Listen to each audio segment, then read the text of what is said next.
Capítulo 12, parte terceira da perfeição moral. Tópico: o egoísmo. Pergunta de 913 a 917. Pergunta 913.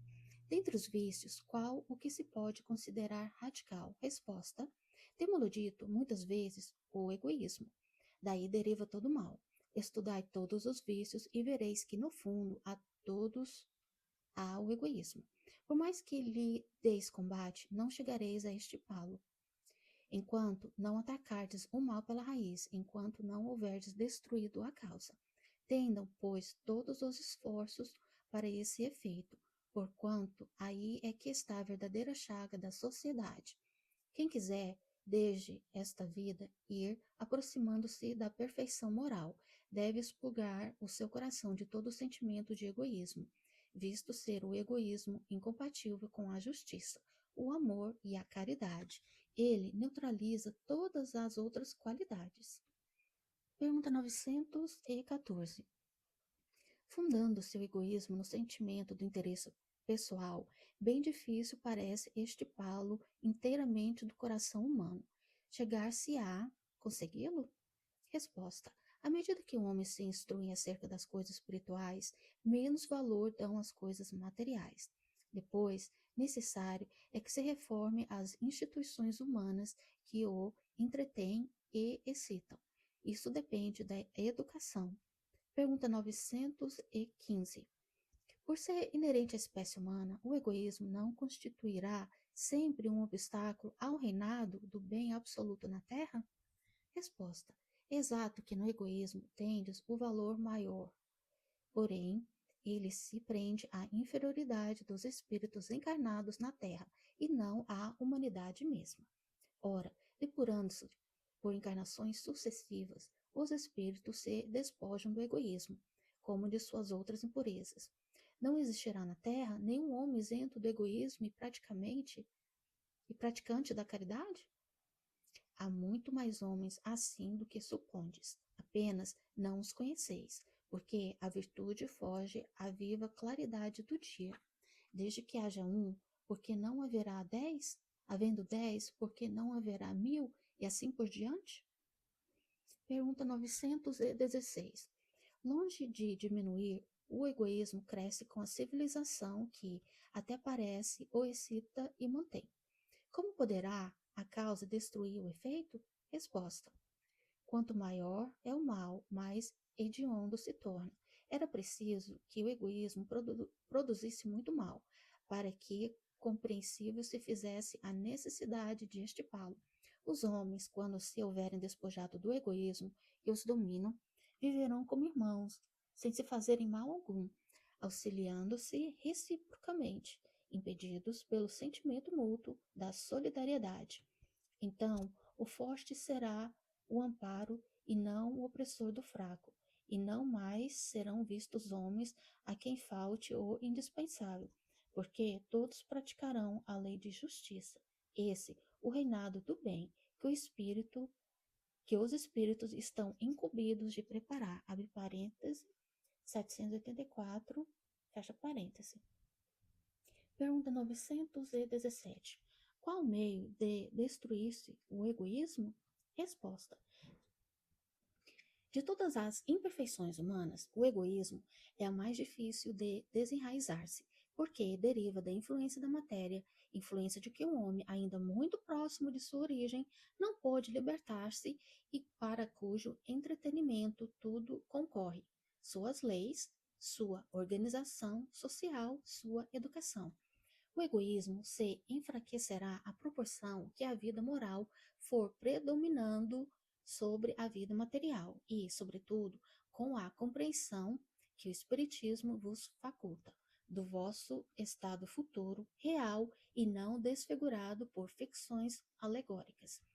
Quando, bem compreendido, se houver identificado com os costumes e as crenças, o Espiritismo transformará os hábitos, os usos, as relações sociais. O egoísmo assenta na importância da personalidade. Ora, o Espiritismo, bem compreendido, repito, mostra as coisas de tão alto que o sentimento da personalidade desaparece, de certo modo, diante da imensidade. destruindo essa importância ou, pelo menos, reduzindo-a às suas legítimas proporções. Ele necessariamente combate o egoísmo. O choque que o homem experimenta do egoísmo dos outros é o que muitas vezes o faz egoísta, por sentir a necessidade de colocar-se na defensiva, notando que os outros pensam em si próprios e não nele, ei-lo levado a ocupar-se consigo mais do que com os outros. Sirva de base às instituições sociais, às relações legais de que o povo a povo e de homem a homem, o princípio da caridade e da fraternidade, e cada um pensará menos na sua pessoa. Assim veja que outros nela pensaram.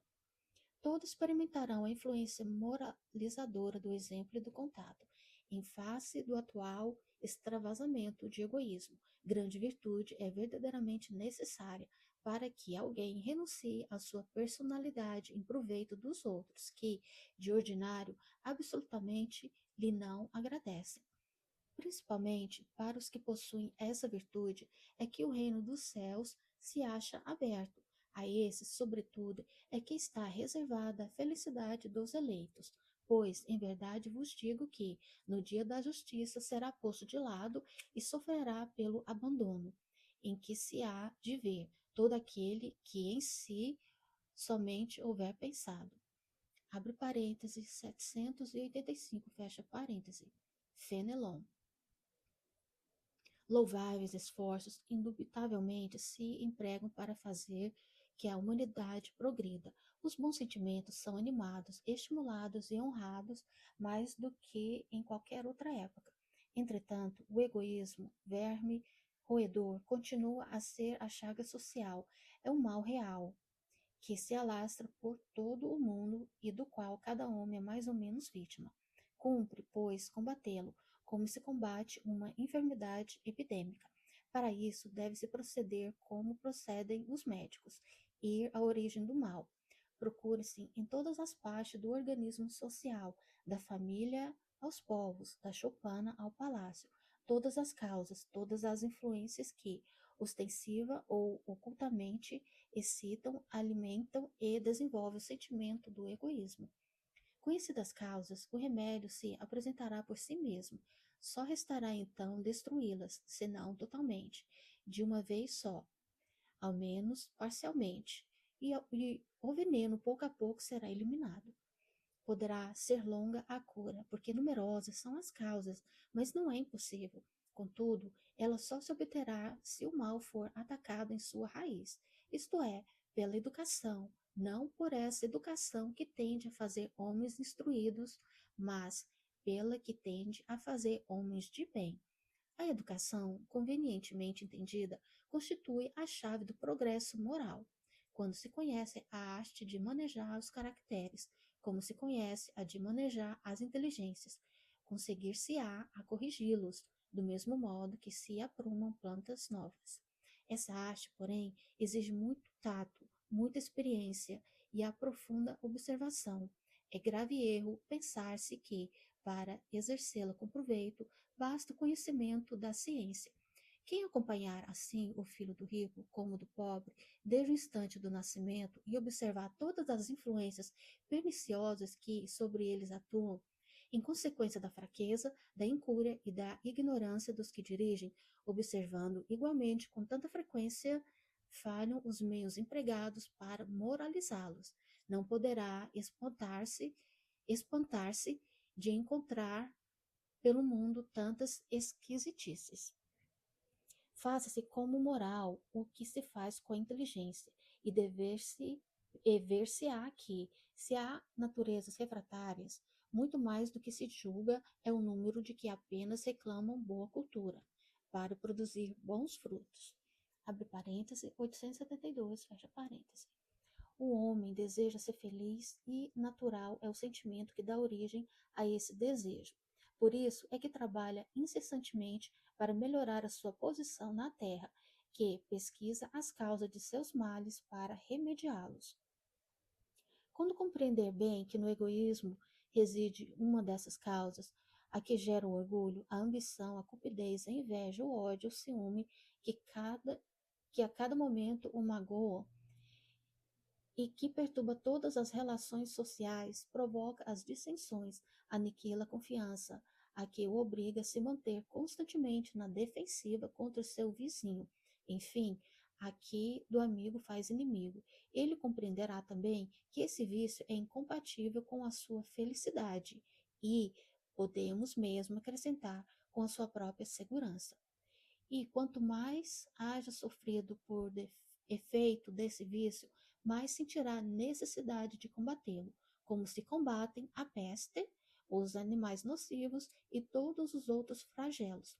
O seu próprio interesse a isso o induzirá, abre parêntese, 784, fecha parêntese. O egoísmo é a fonte de todos os vícios, como a caridade, ou é de todas as virtudes. Destruir um e desenvolver a outra, tal deve ser o alvo de todos os esforços do homem, se quiser assegurar a sua felicidade neste mundo, tanto quanto no futuro.